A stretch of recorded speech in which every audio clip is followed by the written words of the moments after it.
Част 3 на ушиване по мярка. Днес ще ви покажа цялата техническа работа относно ушиването по мярка тук в фабриката Амони Милано. Както си спомняте, ви показах как се взимат мерки в магазина с специално обучен консултант, който взима мерки. Той се води като специалист по ушиване по мярка. Основата за изработката на сакото. След като измерим данните, ги вписваме в тази бланка, която след това се изпраща към нашата фабрика и хората, които се занимават с ушиването на дрехите, имат предвид всеки един размер, който аз съм измерил. И днес ще ви покажа тук във фабриката как се оформя този процес. Елате с мен да ви покажа какво представлява целият процес.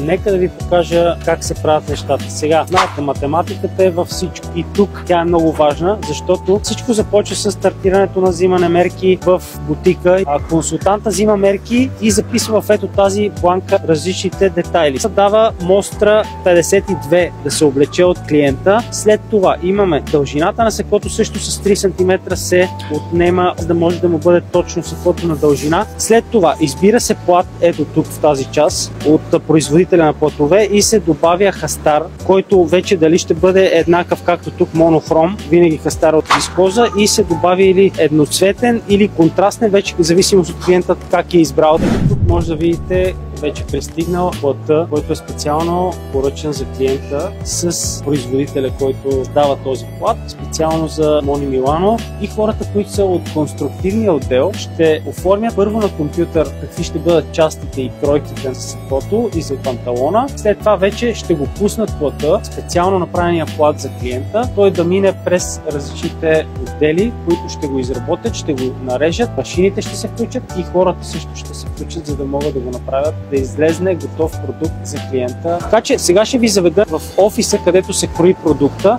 и там ще видите как една прекрасна дама оформя частите на сакото. Тя всъщност трябва да преправи ето този модел, да го преправи в остър ревер. Този ревер, който е ночо лапел, тя го прави в остър ревер и прави абсолютно всички промени, които клиента желая на компютър. Така че тя е конструктора, при който ще ви заведе и ще ви покажа на компютъра какво представлява самия процес. Елате с мен.